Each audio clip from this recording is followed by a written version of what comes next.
Саламатсыздар ма?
Тарихи морфология бүгін өтетін тақырыбымыз.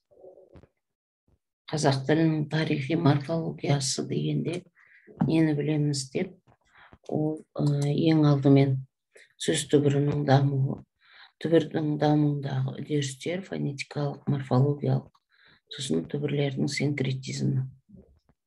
Осы мәселелерді қарастырамыз. Тарихи морфологияның ең алғашқы ұсынып, оны жаңағы біздің ғылыми айналымға енгізген, оқулық жазған адам, ол әрине Мархабат Томанов. Мархабат Томановтың осы қазақ тілінің тарихи грамматикасына арналған оқу бағдарламасынан кейін барып, 1971 жылдан бастап қазақ тілінің тарихи грамматикасы жоғары оқу орындарында оқыла бастады. Әрине, ең алдымен біз тарихи морфологияны, түбірді тану мәселесіне басталды. Сол мәселенің ар жағында жаңағы үлкен бір морфология деген саланың тұрғанын, сол морфология саласындағы әрбір сөз табының даму ерекшелігін көрген кезде барып, ол лексикалық құрылымды танитынын ғалымдар түсінді. Міне осыған байланысты біз ең алдымен сол түбір тану мәселесін қарастыруымыз керек. Әрине, қазір 6-шы жаңағы бірлікті, лингвистикалық тілдік, қазақ тіліндегі тілдік бірлікті, түбіртек теориясын айтып жүрген ғалымдар бар. Бірақ біз тарихи морфологияны әзірге осы түбір тұрғысынан ғана үйретеміз. Енді мына жерде бірінші морфема деген мәселе. Морфема бұл өздерің жақсы білесіңдер, морфологиядан оқыдыңдар. Морфологияның тілдік бірлігі, яғни тілдік единицасы деп те айтылады. Сол морфеманың тілдік единицасы, морфологияның тілдік единицасы морфема деп аталатын болса, ол тілдің грамматикалық мағына білдіретін ең кіші бөлшегі, немесе ең кіші бірлігі. Енді грамматикалық мағынаны сендер жақсы білесіңдер. Грамматикалық мағына деген ол грамматикалық формадан тууы мүмкін, және өзі тұрып-ақ, ешбір жалғаусыз, жұрнақсыз тұрып-ақ жаңа грамматикалық мағына беруі мүмкін. Әр морфеманың өзіне тән мағынасы, яғни сыртқы дыбыстық көрінісі, формасы, немесе тұлғасы болады. Сол морфемаларға қарай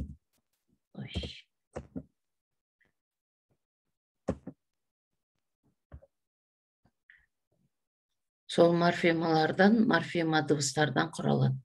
Кейінгі кезде морфема екі түрге бөлініп қаралып жүр. Түбір морфема және қосымша морфема деп. Мұндағы түбір морфемасы түбір күйінде бұйрық, мысалы қазақ тілінде бұйрық райдың ешбір жаңағы формасыз-ақ бұйрық мағынасын білдіретін түбір екені белгілі.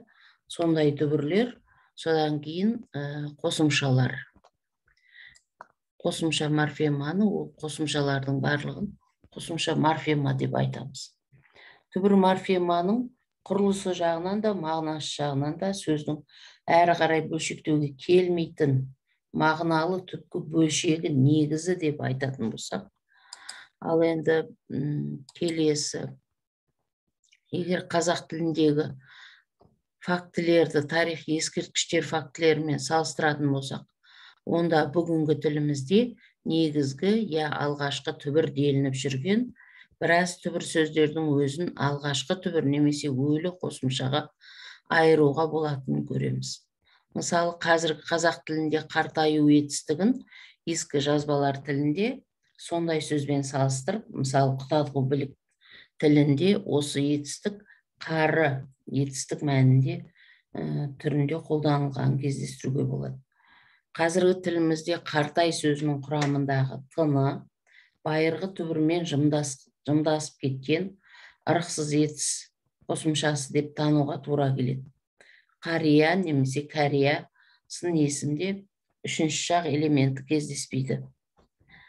Кәрі немесе түбір мен қосымшаның өзара жымдасып кетуі кейде бастапқы түбірдің өзінің дербес мағынасын жоғалтып ескіруінен болуы мүмкін. Мысалы, ілгері, айт, алда, байла, арт, сан тағы басқа сөздер. Айталық, айт деген сөздің онымен мағыналас айқай, айқын сөздерімен салыстырсақ, ортақ түбір ай екеніне көзіміз жетеді. Осы жерде тағы да бір айтып кететін мәселе, дәл осы ай деген түбірдің айтты деген мағынасы бар екенін, ол айды деген мысалымен Махмұд Қашқаридің ескерткішінен де кездестіруге болады. Бұған қарағанда орта ғасырдың өзінде бұл етістік әлі айт күйінде емес, ай күйінде қолданылғанына тілдік факты бар. Енді келесі мәселе, қазіргі қазақ тілінде ар деген таза дегенді білдіретін абстракцияланып соңғы жуан дауысты түсіп қалып, ілгері үстеуін батыс қазақтар ішінде ілкі, оңтүстіктерде ілуде немесе ілуде сөздерімен салыстыруға болады. Олардың ортақ түбірі іл деп тұр. Көне түркі тілінде алғы жақ, алды мағыналарында жұмсалған. Гері көне түркілік барыс септігінің күрделі қосымшасы. К дегені сын есім жасайтын аффикс, Д деген жатыс жалғау. Алда байла етістіктерін алаяқ, ала көңіл, ала қол және бақ, бау есімдерін салыстырып қарасаңыз көресіз. Сонда алда етістігі ал және да элементтерінен ажырайды. Көне түркі тілінде ай, айла, өтірік сөзінің мағынасында қолданылған. Да етістік жасайтын ла аффиксінің фонетикалық варианты. Байла етістігінің арғы түбірі бай, ал ла жаңағы аффикс болып шығады. Бірақ осы түбірді бақ, бау сөздерімен салыстырған кезде түбір құрамы күрделірек екені байқалады.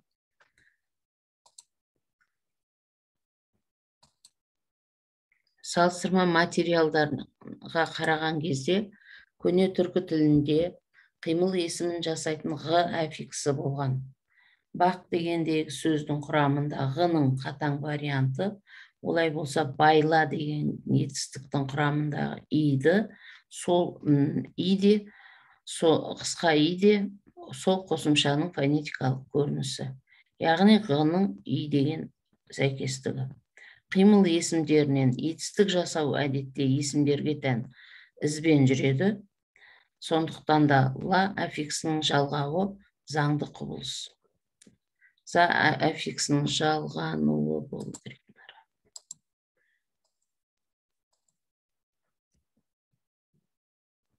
Біз өзіміздің жұмысымызды қарау барысында 94 жыл мен 99 жылы Қашқаридің еңбегін өзбек тілін, түрік тіліне аударған вариантын, өзбек тіліне аударған вариантын түгел қарап шығып, сол арқылы етіс категориясын жазған кезде менің байқағаным ла деген аффикстің өте жиі қолданылғаны.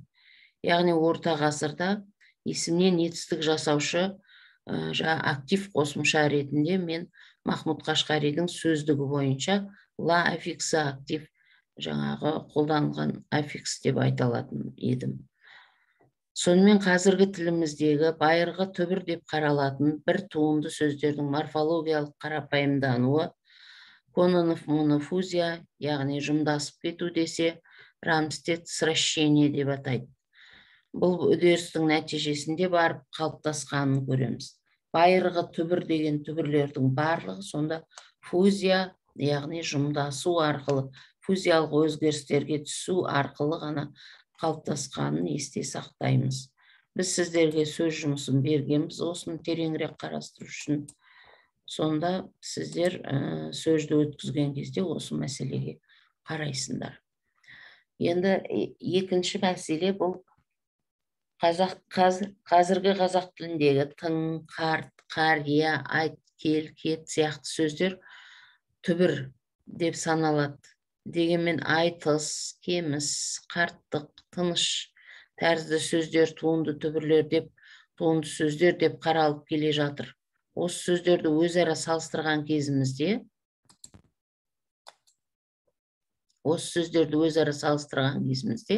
біз олардың арасында кейбір алшақтықтың кездесетінін байқаймыз.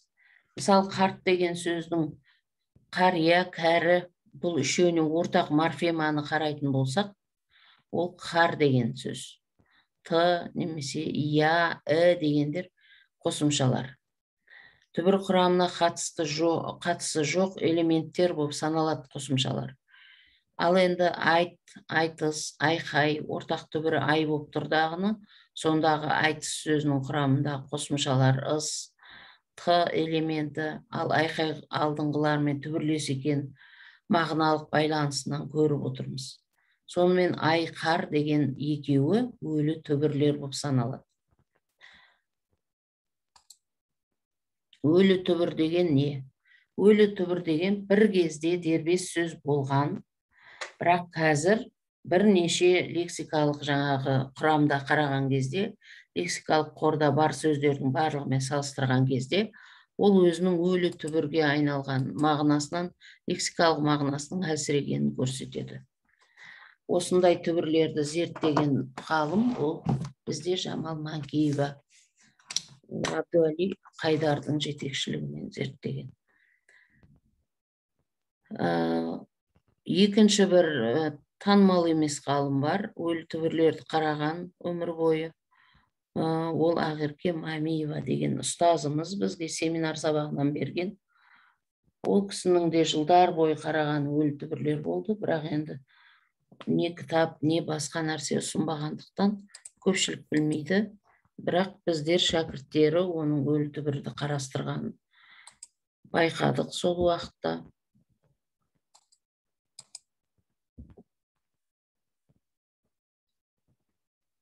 Ал енді оларға қосылған грамматикалық тұлғалар әбден көнеленіп, консервацияланған деп айтылады, яғни араласып кеткен. Нәтижесінде бір тұтас тұлға болып кірігіп кеткен. Мысалы, айт дегеннің аймен ай деп ешкім сөйлемегендіктен қазір айт деп қана түбір қылып аламыз.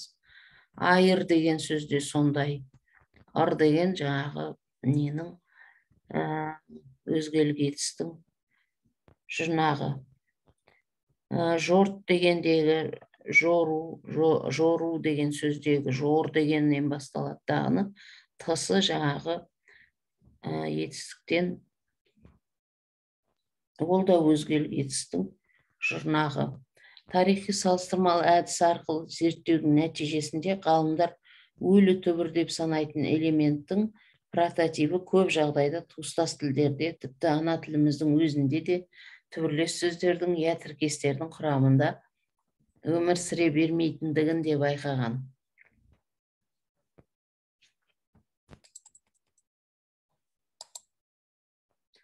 Мысалы, ит деген сөз.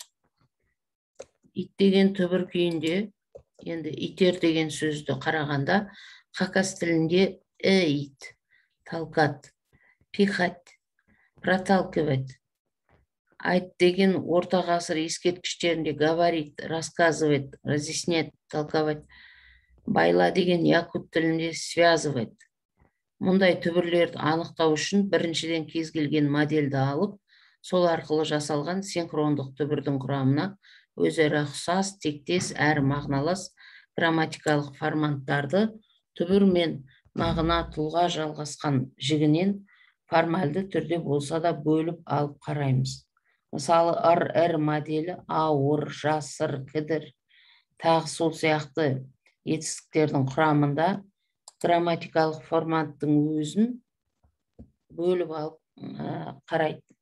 қарасақ болады. Мысалы, ас, қаш, біт, кеш, тірі деген түбірлердің бір қатарда ай, ау, ес, жас, кіт, құт сияқты өлі түбірлердің де сөз тудыруға қатысатынын көреміз. Бұл біріншіден. Екіншіден, осы түбірмен тектес тұлғалас мағыналас элементтерді ең алдымен өз тілімізден қарастыруымыз керек. Одан табылмаған жағдайда көне жазба ескерткіштер тілінен немесе туыстас түркі тілдерінен, оның диалектілерінен іздестіреміз. Тағы да бір ерекше айтып кететін дүние, сіздер білулеріңіз керек тиіс нәрсе, ол мына екінші дүние, яғни мына екінші дүниені алу үшін, мысалы, дүние жүзінде 5661 тіл бар деп 1992 жылғы статистика бойынша ғалымдар айтып отыр ғой. Бірақ та соның ішінде Ресейдің құрамында тұратын біздің түркі халықтарының көпшілігінің тілі орыс тілге айналып, фамилиясы давно, баяғыдан бері, немесе Кеңес одағынан бері деп айтайыншы, Кеңес одағынан бері фамилиясының өзі, яғни тегінің өзі әртүрлі болып кеткен, және де ол ештеңе емес, сол тілдің жаңағы жойылу барысы өте жиі кездесіп жатыр. Бұдан не деген сөз? Бұдан біздің тіліміздегі кейбір түбірлес сөздердің, сол тілдің жойылуының арқасында біздің сөзіміздің де тарихы жойылып кетуі мүмкін деген үлкен бір қауіп бар. Мен өзім ылғи да сол нәрсеге қатты алаңдап жүремін. Дегенмен менің қолымнан келетін сондайлық бір жаңағы жоқ жағдай. Дегенмен болашақта егер мүмкіндігіміз болып жатса, үлкен проектларды, жобаларды сол жойылып бара жатқан, сөзі жойылып бара жатқан халықтардың тіліндегі лексикалық қордың сөздіктерін жасауға қатты басымдылық беру керек түркі халықтарының барлығы. Әсіресе мынау Түркияның ұстанып отырған несі маған қатты ұнайды, тілдік саясаты. Ол тілдік саясатын өзінің жаңағы тілдік лексикалық қорын ылғи да жаңағы туысқан халықтардың лексикалық қоры арқылы байыту үстінде. Енді мен солай байытайық шақырып отырған жоқпын. Бұл жерде менің айтып тұрғаным сол тарихи элементтің жойылып кету қаупі тұрғанын айтып жатырмын. Яғни грамматикамыздың белгілі бір жаңағы тілде ғана сақталған тамаша дүниесі форма тұрғысынан болсын, ол түбір тұрғысынан болсын, тілмен бірге жойылады. Мысалы, жөргек деген сөз бар қазақта, баланы жөргек дейміз. Сондағы жөр деген сөз, немесе жөрге, сосын жүрме немесе жөргем, жаңағы жөргем деген сөз бар, жүгіре бергенге жөргем ілігет дейді. Жөргем деген мына ішек қарын. Жөргем деген ішек қарынның мына барлығын жинап бір топыраққа көміп қояды негізі бұрынғы кезде.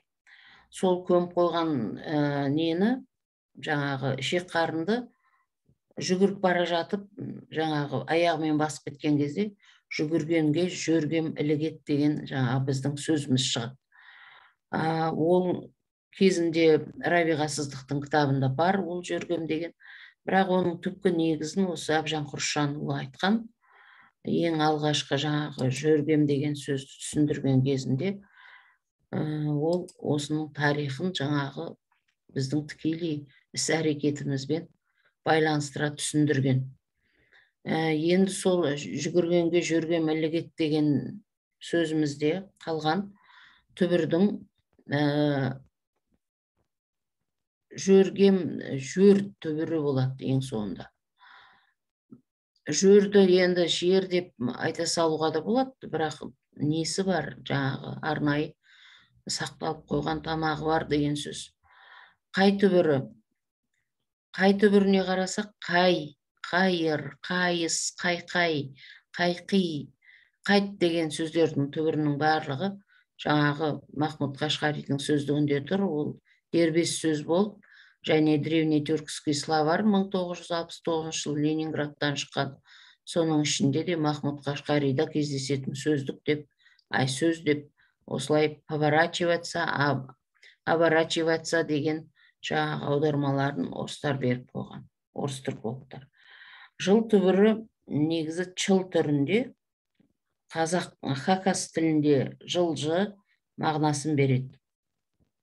Өлі түбірдің пайда болуының негізгі себебі табиғаты жалғамалы түркі тілдерінің, соның ішінде қазақ тілі де одан әрі даму барысы деп ойлаймыз.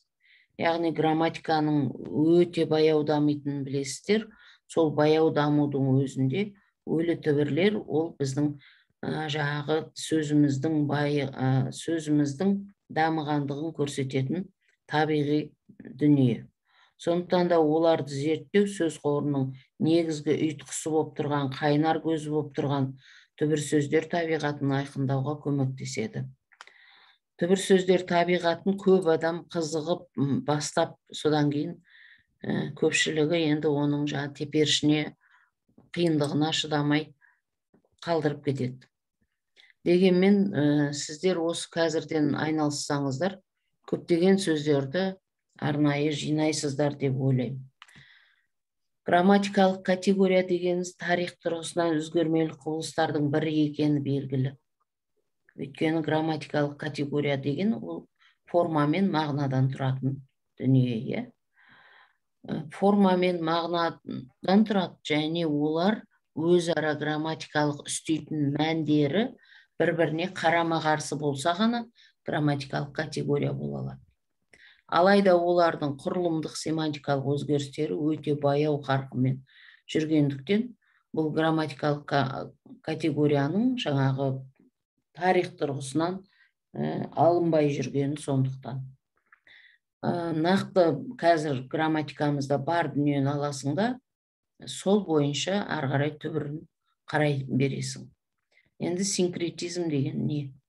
Синкретизм ұғымы бұл тарихи грамматикада ғана кездесетін жаңағы фузиялық өзгеріс сияқты синкретизм ұғымы ежелгі дәуірден қалыптасқан құбылыс. Және ол ашық, жасырын күйде, немесе когнито-инкогнито өмір сүріп жатқан сөз құрылымындағы фонетикалық және грамматикалық жаңғырулардың нәтижесі болып табылады. Түркі тілдерінде сөз тудырушы немесе сөз түрлендіруші жинақтардың қалыптасу тарихын зерттеумен белгілі түркітанушы көптеген ғалымдар, мысалы Вильгельм Томсоннан бастап айтамыз. Себебі ол тәңірі түрк деген екі сөзді, Томсен, тәңірі түрк деген екі сөзді әлемге жария қылды. Енді осы ғалыммен қатар Банк немесе Дени, Радлов, Залиман, Рамстед, Котвиш сияқты ғалымдар да осы түбірдің сөз тудырушы, сөз түрлендіруші жұрнақтардың қалай дамыған, қалай қалыптасқанын қарастырды.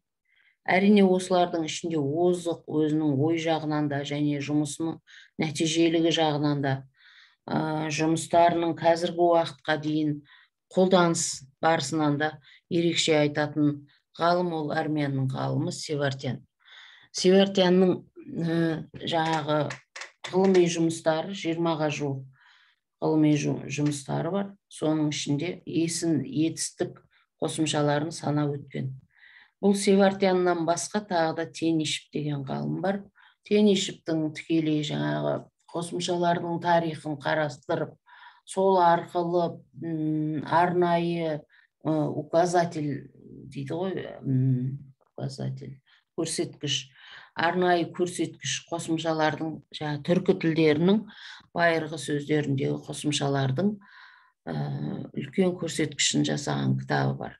Тенишевтен кейін барып біздің жаңағы қосымшалар тарихына тікелей қарастырған ғалымымыз бар.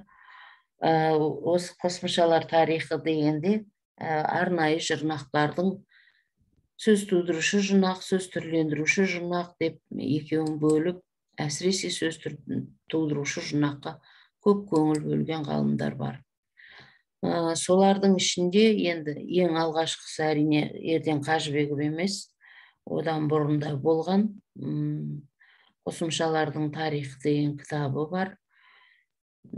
Сол автордан кейін Қажыбековтың аффикстердің эволюциясынан бірінен екіншісі, одан кейін үшіншісі туындап жалғастығы басталады деген үш кезеңді көрсетіп айтқан еңбегі бар.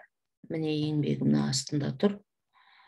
Етістікті есімді корреляция, яғни бірдей түбір, гомогенный корней деген бірдей түбір. Түркі тілдеріндегі бірдей түбірдің етістікті есімдік корреляциясы, яғни бір сөзден тұратын әрі есім, әрі етістік болып тұратын сөздерді айтады. Солардың эволюциясын айтады. Бірінші кезеңі ол дербес сөздер кезеңі деп қарастырады. Екінші кезеңін етістік пен есімге ортақ аффикстер кезеңі дейді. Одан кейін қорытынды шығарып, грамматикалық синкретизм, яғни атап айтқанда аффикстердің грамматикалық жіктерінің дүдамалдығы деген сөз. Түркі түбірлерінің кейінгі замандардағы трансформациясының, яғни толық грамматикаланып жетпеген алғашқы сөздердің дүбәра қызмет атқарғандығының салдары болып табылады дейді. Яғни бұл грамматикалық синкретизм деген мәселені жаңағы түбір синкретизміне, сол түбір синкретизм бөлу арқылы екі бірдей түбірді алып, сол екі түбірді салыстырған кезде жаңағы әртүрлі аффиксті қабылдауы оның жаңағы дүдамал болуы деп қарастырады ғалым. Дегенмен де қазіргі уақытта бұл жаңағы көптеген мәселелерді біз қараған кезде былай қарастырамыз. Түбірлердің синкретизмі мына жерде көрсетіліп тұрғандай, синкретикалық түбірлер фонетикалық құрылымы немесе құрылым жағынан бір-бірінен ерекше де болады. Олардың арасындағы фонетикалық айырма түркі тілдерінің даму барысында қалыптасқан дыбыс сәйкестігінің ізі, немесе түркі тілдерінің өте ескі дәуіріндегі дауыстылардың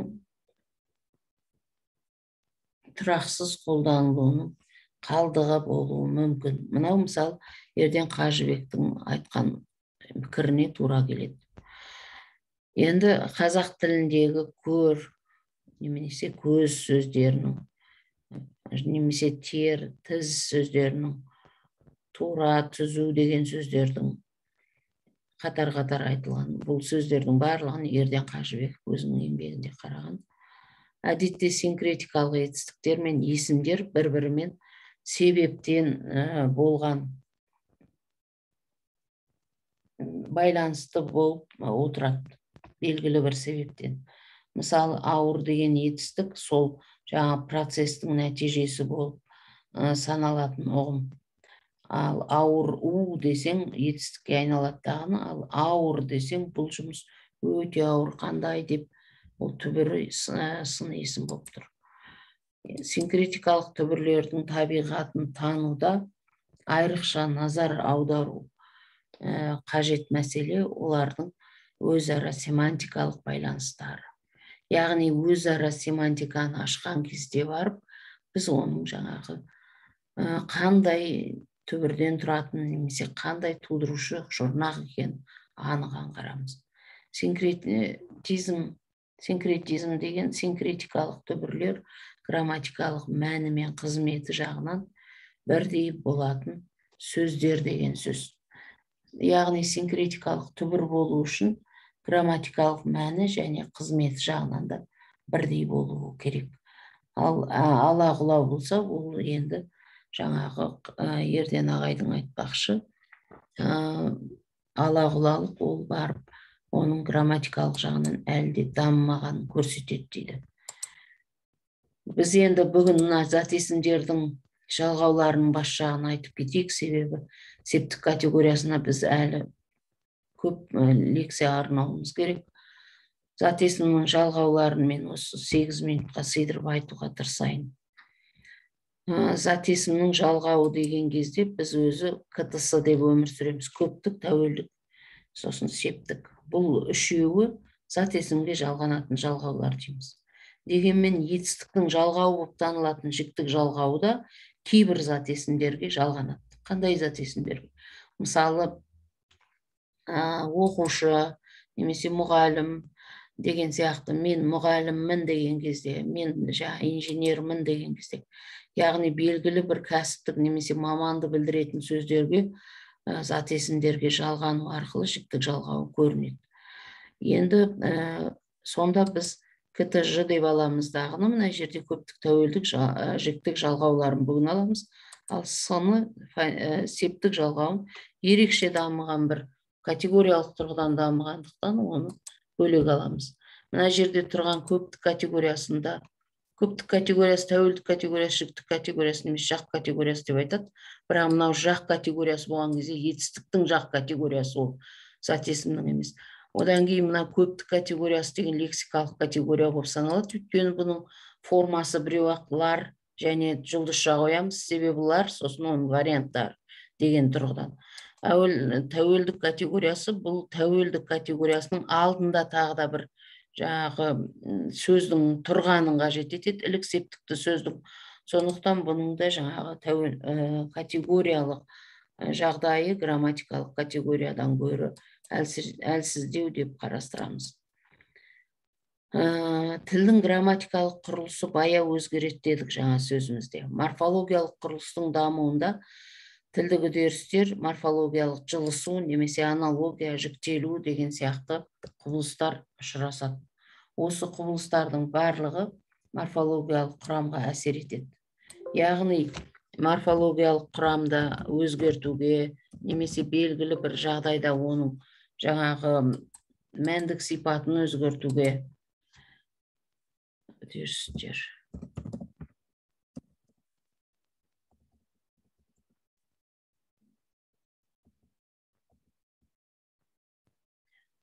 Мәндік сипатын өзгертуге тікелей атсалысады. Байырғы түркі сөздері бір буынды болған деп көне түркі ескерткіштерінің құрамынан көріп отырмыз. Ол туралы Владимирцев, Милоранский тағы басқа ғалымдардың пікірлері бар, жеткілікті. Бұл түркологтар өз еңбектерінде жайылыңқы түбірлердің кездесетін туралы, буын санының бірте-бірте ұзарып, күрделеніп, түркі түбі тілдерінің құрылымдық ерекшелігі екенін, жаңағы енді агглютинативті тіл екенін тікелей жаңағы жазған ғалымдар болып саналады. Сөз таптарының қалыптасуы туралы түркологтардың әртүрлі пікірін кездестіруге болады. Солардың ішінде академик Мешанинов деген кісі есім сөз таптарының дамуы туралы мынандай пікір айтады. Бірінші, зат есім өзінің сөйлемде заттық мағынадағы мүше, бастауыш пен толықтауыш болуымен жіктеліп шықты дейді. Яғни сөйлемдегі қызметінің арқасында ғана ол жаңа зат есім болып қалыптасты дейді, сөз табы болып. Екіншіден, сөздердің атрибут, яғни анықтауыш мүше болып жұмсалуынан сын есімдер пысықтауыш мүше ретінде жұмсалуынан үстеу қалыптасты деп қарастырады. Академик Жирмунский болса сын есімдер категориясының қалыптасуы туралы,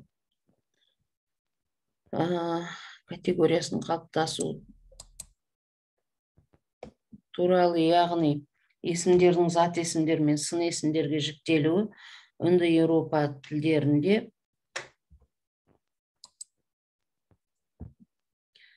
салыстырмалы грамматика әдістері арқылы көрінеді деген тұжырым жасады.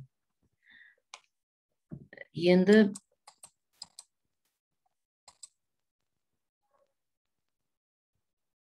сонымен сөздердің грамматикалық классқа жіктелуі сөйлем ішіндегі мәні мен қызметіне байланысты болған құбылыс. Сөз сөйлемде үнемі бастауыш қызметінде жұмсалып айтылатын ойдың иесін білдіріп басқа сөздерге тәуелсіз қолданылса, онда ол заттық ұғымға ие болып, зат есімдердің дербес тәуелсіз қолданылатын сөз ретінде қалыптасуына мүмкіндік жасады. Есім сөз таптарының ішінде үстеу, шығу төркіні қалыптасу тәсілі тұрғысынан әрқилы болып келеді.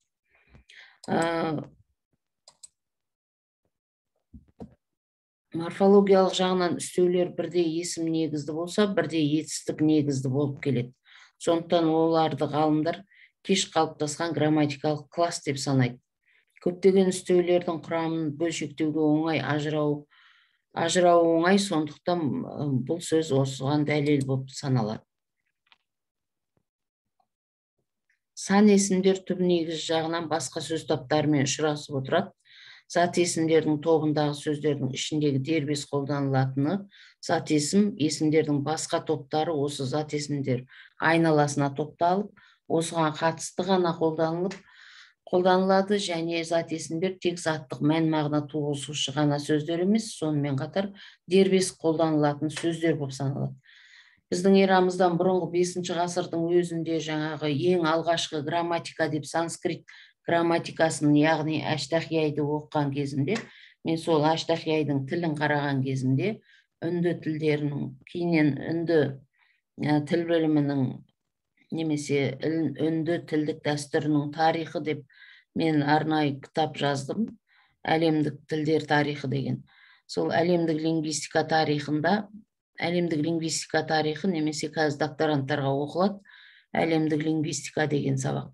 Сол әлемдік лингвистика тарихының ішінде жапон тілі қарастырылған, Малайзия тілі қарастырылған, одан кейін Бирма қарастырам.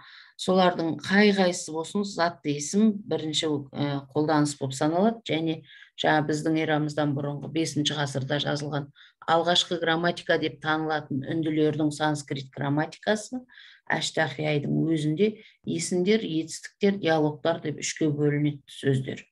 Сонда сол есімдер дегенде басым тұрғанының барлығы зат есімдер. Есімдер деген атының өзінен ақ көрініп тұр. Көне түркі тілінде зат есімдер басқа сөз таптарымен салыстырғанда септелетін, көптелетін, тәуелденетін. КТС деп бағана айтып отырғанымыз. Сөздер деп ерекшеленеді. Зат есімдерге тән грамматикалық категориялардың тұлғалық өзгерістерін, жеке аффикстердің пайда болуын және кейбір семантикалық өзгерістердің, мысалы осындай семантикалық өзгерістерді когнитивтік семантика деген өзінің керемет кітабында Балқия Қасым қарастырып жүр. Біз сол жағынан өте туыс ғалымдар болып саналамыз. Еске алмасақ та, олардың қай-қайсысының да өздерінің негізгі қызметтерінен айнымағандығын байқауға болады. Яғни көбінесе сол көне түркіде кездесетін зат есімдер қазіргі уақытқа дейін өзінің жалпы табиғатын жоғалтпағаны көрініс береді. Көптік жалғаулары. Енді бізде тағы да бір 10 минут бар, қазір мен қайтадан қосамын. Сөйтіп 10 минуттай мына көптік жалғау, тәуелдік жалғау, жаңағы нені, жіктік жалғауды айтып жіберуім керек. Себебі септікке біз келесі лекцияны арнауымыз керек. Септікке бір лекцияны арнамасақ болмайды, балалар. Мына жерде жалғауларды қазір айтып шығамыз жылдам. 1 минут қалды. Бітер деп ойлаймын. Сондықтан қайтадан кіресіздер.